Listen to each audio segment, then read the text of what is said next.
Major funding for our Taste of Louisiana with John Folse and Company is made possible in part by Zatarain's authentic New Orleans-style dinner mixes. Zatarain's, a good way to jazz up dinner and a real New Orleans original since 1889. Hello, I'm Chef John Folse. Food is so much more than nutrition here in the South. Every weekend on Louisiana's back roads and bayous, our festivals celebrate the food, music, and cultures that make us unique. Why not join me as we visit the fairs and festivals of our state and cook up another great taste of Louisiana?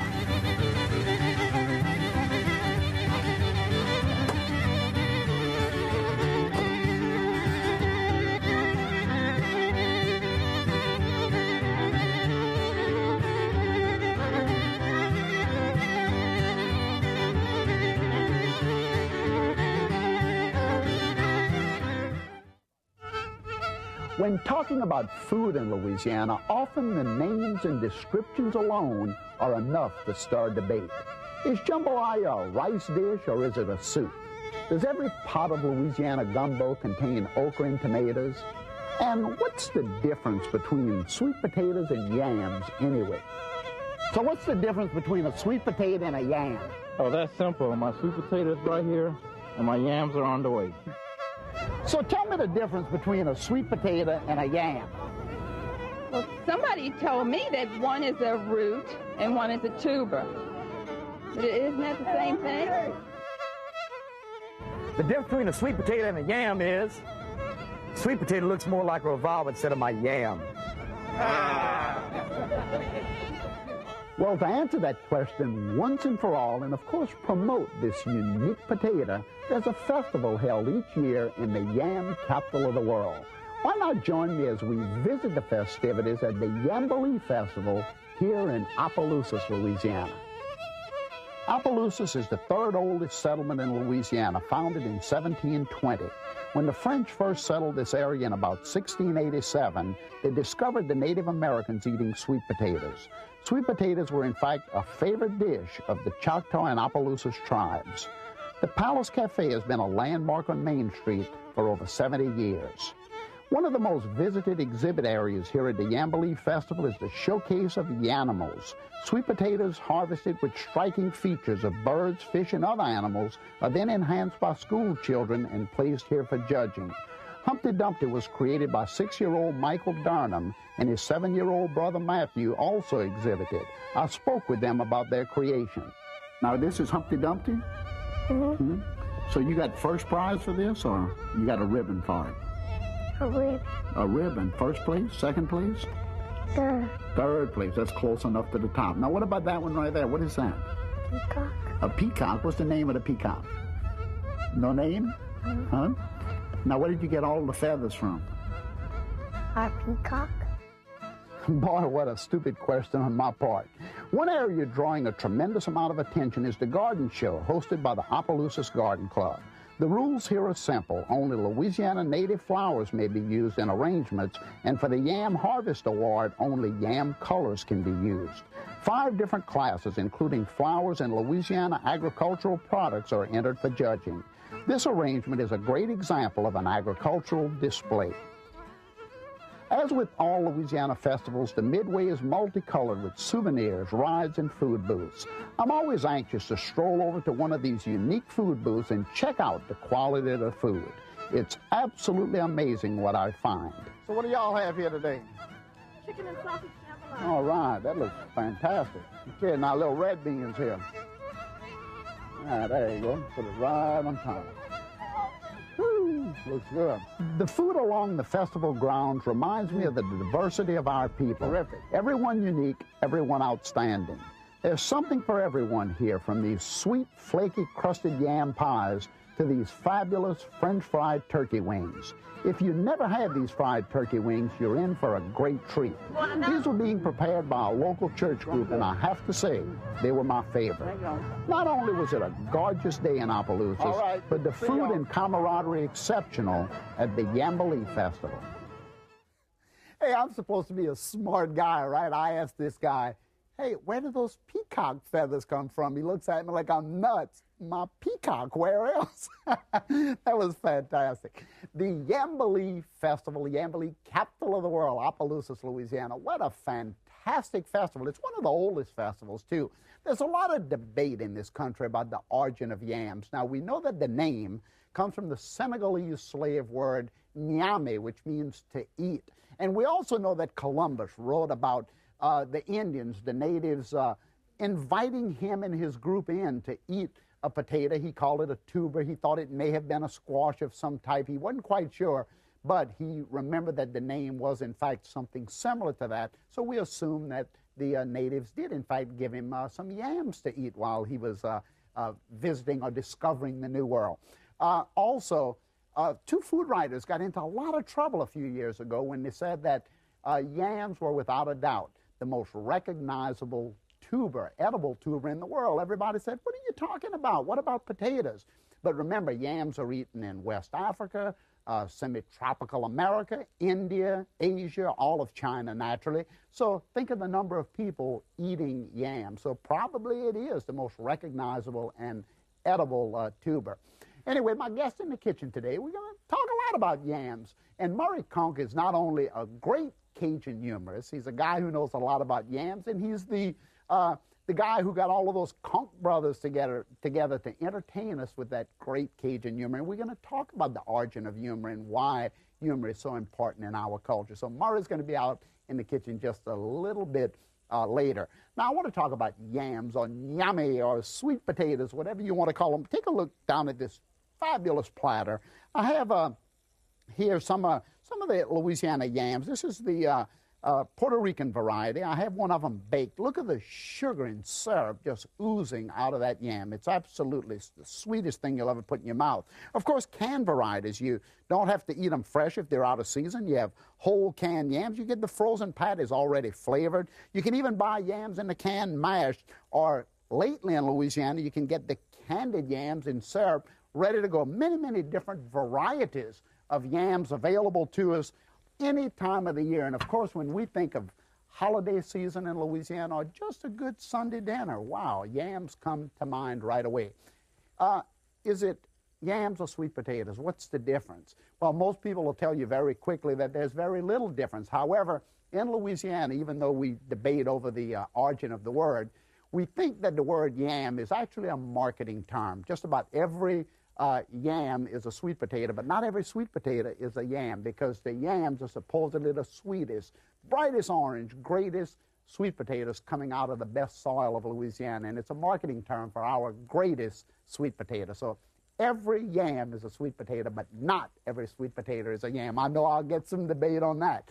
Well, my first dish from the Yambilee Festival, I'm going to do a breakfast sausage. I'm looking for all the different interesting ways to tell you about yams, because most people just think about baking them or candying yams for the holidays. But look down in this bowl right here.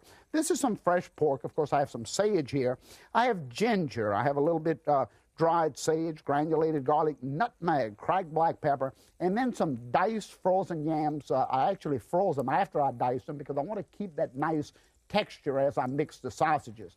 I'm going to put a little bit basil, I'm going to put a little bit thyme in here, a little bit Creole seasonings I can put in, and then for color, a little bit red bell pepper and yellow bell pepper, a lot of good fresh garlic I'm going to throw in. This is going to be a yam breakfast sausage. So you want to kind of mix all of those things together, fold the yams in with the parsley and all of that, and you're going to have a really nice, wonderful, slightly sweetened breakfast sausage. It freezes so well, too. This is something you can make well in advance of kneading it, putting it in some Ziploc bags of some type, some really nice protective plastic bags, and freeze them once they've been put together. And I'm going to tell you, company coming over, whether you're in Louisiana or anywhere else, you're definitely going to want to pull these out and serve them for breakfast. A little ice water always keeps the meat, the fat congealed, so it keeps the sausage nice and juicy, and it adds moisture to it. So add a little water to your sausage. Now I'm going to make a patty. Of course, you can make them as large or as small as you like. I'm going to make a typical little breakfast patty like that. Take a look at this. It's about the size that I like right here. And I'm going to put it down into this cast iron skillet that already has a couple of the sausages already sauteing, already frying and getting that nice color. We want to make sure that they are really nice and seared on the bottom. And I tell you, just let them sit here and saute for just a couple of minutes until they get golden brown and all the fat rendered. I tell you, I love sausage making, and I think Louisianians in general are great at it, and we try to experiment with all different types of sausages. In fact, take a look at my old sausage maker here. If you ever see one of these in any antique store, you can get them for about $50 to $100 or so. Grab it. This is the best sausage stuffer you'll ever see. There's a lot of modern versions, but nothing to beat that wonderful old antique right there. Pick one up. Okay, let's flip these over. Go ahead and just kind of, look how pretty the yams show. Now you know why I wanted them frozen before I put them into the sausage mix, because they keep their nice shape, their nice texture, and just kind of press them down during the cooking process like this. You're going to get them really nice, and you're going to render all of that fat out of them. Of course, you can come back and spice them up a little bit if you like spice. Put a little pepper, a little cayenne pepper on the outside of them. And once they're all sauteed, you can also take them out and freeze them. These things freeze really well after they're cooked, and then you can just zap them in the microwave. If somebody comes up that you don't expect early in the morning, throw some biscuits in, pull them out of the freezer and zap them for a couple of minutes, and they're going to be beautiful. Take a look at exactly what they look like when they come out of the saute pan. Just really nice and golden brown with that great yam look.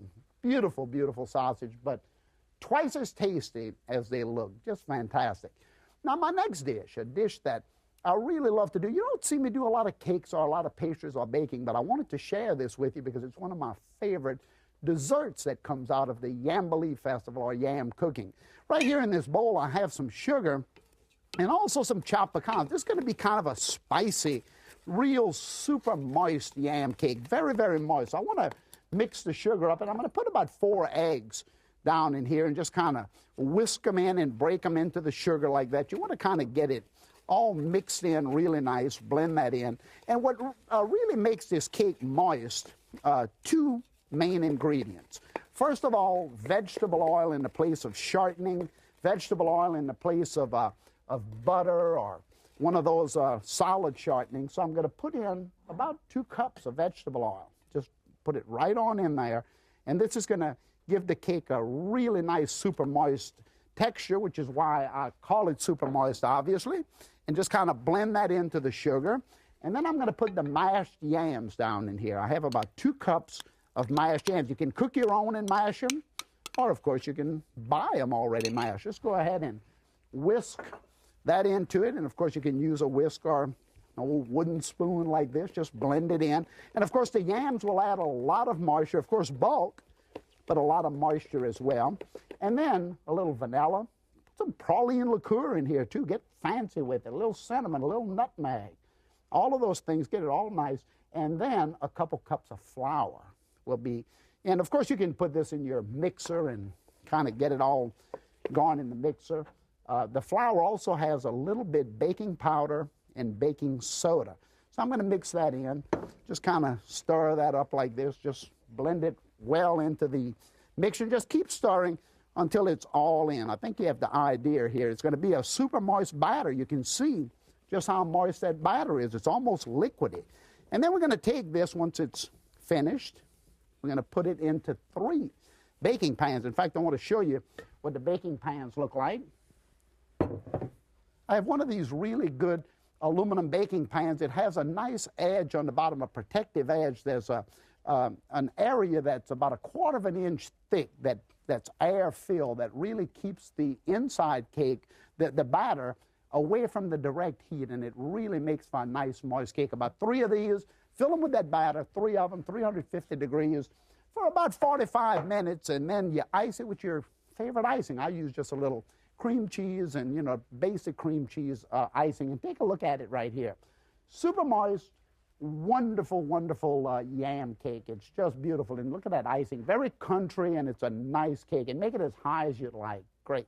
What other wonderful dishes from the Yambilee Festival? Well, first of all, this one right here, that little ice cream. This is the best ice cream you will ever put in your mouth. This is a candied yam and white chocolate ice cream. That's right, candied yam and white chocolate is fantastic, and it's made with an Italian caramel where you cook the sugar to 238 and then blend it into the eggs. It's a fabulous recipe. And then right next to that, take a look at my yam ham, yam stuffed ham. Kind of looks like a hippopotamus from here, doesn't it? But it's great for a holiday table. Just a regular ham sliced down the middle, nice yam stuffing with pineapples and all kind of things, and pears on top. That's poached pears on top with pineapple. Just an absolutely wonderful dish. And you can make it so, so easy. So all of those, using yams in different ways than your conventional, regular old way to make baked sweet potatoes. Okay, I told you all about my good buddy, Murray Conque. Hey, that's Cajun. Hey. That's Cajun. Come in into the kitchen. Man, you need to slow down. No, you called me this morning to bring you some pepper. Well, yeah, I was sure. And then I got it. But you didn't even tell me what kind of pepper you wanted. Well, you know what I like to cook. Don't worry, I covered all your bases, buddy. Okay. All right, let's see. I got you some red pepper. You can use that. Huh? Well, that's not exactly what I need. I got some black pepper. Oh, yeah, that's what I need. A good thing of black pepper. Then I got you some toilet pepper. Now you got everything you need. I'm really well covered. You might need that with those yams. I mean, very well. Hey, thanks for bailing me out. Fantastic. Right. Okay, good. Hey, how's everything in Carencro, Louisiana? Huh? Carencro, Louisiana. Let me tell you something. You know, most people don't know where it is. And when I go around telling jokes, I got to tell them it's a little Cajun town deep in the heart of Cajun country in southwest Louisiana. Now, it's not a big town. In fact, our phone book, we got one yellow page. Our biggest industry over there, we got us a 400-pound Avon lady. People buy tickets to come and see this or what? Last week, we had to close our library for half a day. What happened? Somebody checked the book out. Talk about small town. Then when they brought it back, they weren't even through coloring it. How's the family? John, but let me tell you something about, we got some good news last week in Carencro. Got to tell you this. We're going to get our very first traffic light in Carencro, Louisiana. You got to be kidding. Not that small town. It's only one little street. Everybody's all excited. We got all the colors picked out already and everything. People are designing it themselves. You bet. Your family, I hadn't seen them in months. Doing great. Sarah, you remember little Sarah? Well, sure. Yeah, Sarah's 6 years old now. Smart as a whip. In fact, last week, my cousin, Papa Melanson, he was at home, and I told her, I said, Sarah, show Mr. Melanson what you can do. Man, she stood up proud like that. She went 20, 19, 18, 17, 15, 14, 15, 12, 11, 10, 9, 8, 7, 6, 5, 4, 3, 2, 1, 0. Papa said, Kyo! Sarah, where you learn that, in school? She said, no, from the microwave. My grandparents doing good, too. They just celebrated their 50th wedding anniversary. That's nice. That's John. nice. That's 50 nice. years of marriage. And that morning, my grandma woke up my grandpa, and she said, Pop, today is our 50th wedding anniversary. She said, what you say I'll go and kill a chicken and make a big gumbo? Pop said, why you want to blame a chicken for something that happened 50 years ago? You know, the recipe that your grandmother, talking about 50 years of marriage, gave me the last time I was visiting with you, that fabulous yam flan. Yeah, man. Is that good? Yeah, that's the best doggone recipe I ever had, and it came from her. And she wasn't making a gumbo that day. But you ate it that day with me. Let's make it for all of them so they can see. Sure, let's do it. Hey, just take that whip and whip it around in there real good. Just whip those eggs in there. And I'm going to put a little bit of these yams down. This is those mashed sweet potatoes again. Man, they got some sweet potatoes over there in Opelousas, huh? You bet. And they know how to cook it. Boy, they know how to cook it is right. I'm going to put the yams down in the eggs, and then I'm going to go ahead and put some cream. Just keep whipping that around. I'm going to put a half cream and half milk because this is a flan, a sweet potato custard or a sweet potato flan. It's fantastic. Now, I have a little egg cup right here. In fact, this is an interesting little egg cup. I want everybody to look at the side. It's got a little hole in it. It's got a little hole right there in the side of the egg cup because when you want to separate an egg, you can go ahead and just pour the egg right out of the side of the cup, and the white will come out, but the yellow will stay in. And then you can separate it very, very easily like that, and the yellow stays in. Of course, hey, I'm going to put it all in this one, so whip that up. They must have made that in Carencro. A little cinnamon, a little nutmeg right down into it, a little sugar, a little praline liqueur. Look at the color of that yam flan, how pretty that is. And, of course, once it's done, just like you have it there right now, I would put it in a custard cup, and I would put it in the oven at about, now you always want to put it in a water bath, too. You want to make sure that it's put in a water bath so it cooks evenly and not overcooked, just like your grandma told me. And then, of course, About an hour at 350 degrees, this thing's going to be fantastic. And this is what it looks like when it's all said and done. And that right there is a pink and white Ridgeway Royal Dalton. That plate's $18.91 in Karen Crow. Somebody gave it to me the other day. Sit down. Let's talk a little bit about Cajun humor and all of these great things about Cajun country. What is it, first of all? What is Cajun humor? Well, John, you know, my belief that Cajun humor is, it's just not like comedy or a stand-up comedian. It's more of a humorist. And I think they tell a story, and I think they tell a story about a certain people. And there's a big difference. When you hear a Cajun joke or a Cajun story, you sit back and you kind of say, you know, that could be true. I know some people. Yeah. And there's a big difference.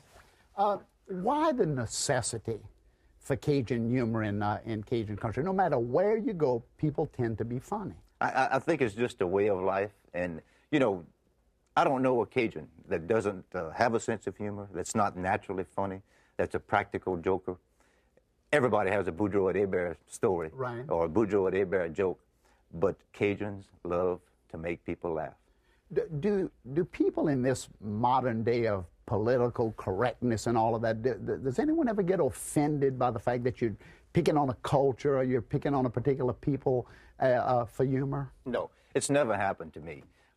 Cajuns like to make fun of themselves, and they like to have a good time. They laugh, not at themselves, but with themselves. It's just a good time. I've never offended anyone or had anyone come up to me and tell me they were.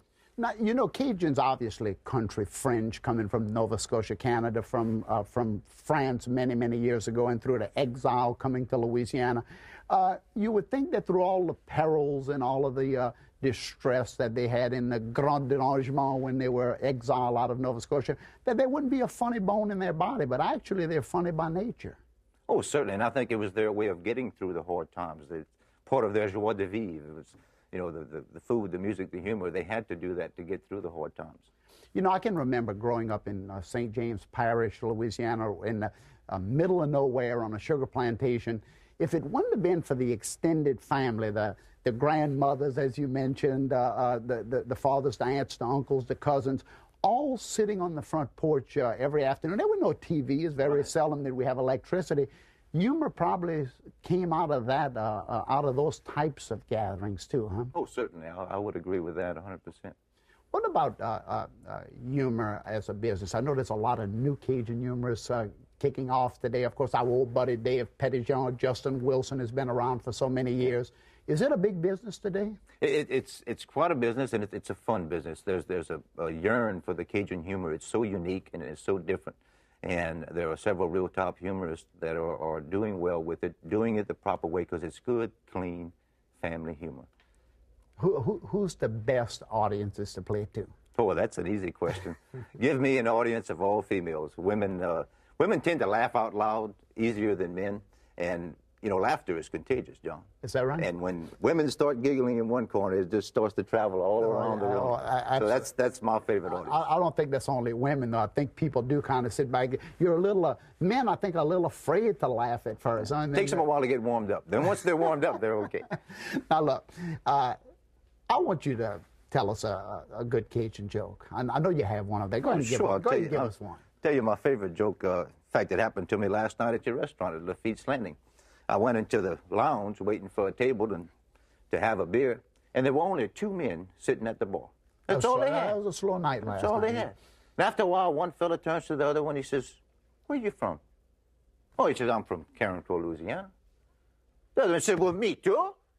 He said, "Me too. I'm from Karen Crow." Let's have a beer on that. They drank him a beer. A little while later, one turns to the other one. He says, "What school you went to?" Oh, he said, "I graduated from Karen Crow High School, 1968. The other said, "Well, me too." He said, "Me too. I went to Karen Crow High School, graduated in 1968. Let's have a beer on that." A little while later, one turns to the other one. He says, "What street you were raised on?" Oh, he said, "I was born and raised right there on St. Anne Street." And they said, "Me too." He said, "Me too. I was born and raised on St. Anne Street. Let's have a beer on that." The bartender turned to me and said, "Murray," he said, "what the heck's going on? Oh, I said, that's the Boudreaux twins. Stay drunk again. I said, don't pay them no mind. Murray, thanks so much for coming and sharing those great stories. Awesome. And thank all of you for coming and visiting the fairs and festivals, and come back again as we continue to laugh and, of course, cook up more great Taste of Louisiana. Hey, that was fantastic. Thanks a lot. We're going to eat a little bit of this yummy yam cake here, I think. Really good food, huh? Looks you come from Karen Crow, huh? Oh, yeah. I tell you what, that custard right there, your grandma would be very proud, huh? And I would.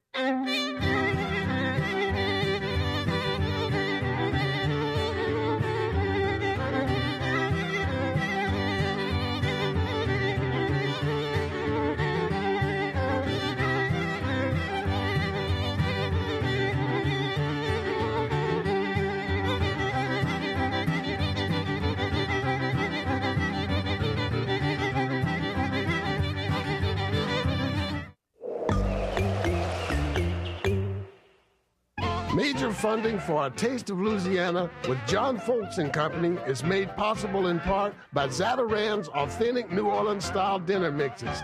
Zatarain's, a good way to jazz up dinner and a real New Orleans original since 1889. This is PBS. The companion cookbook to A Taste of Louisiana is available for $19.95. Chef John Folse's Louisiana Sampler features recipes and history behind Louisiana's fairs and festivals. The cookbook contains 130 recipes, including those from this show, and over 26 full-color photographs. To order, call 1-800-973-7246 or write to the address on your screen.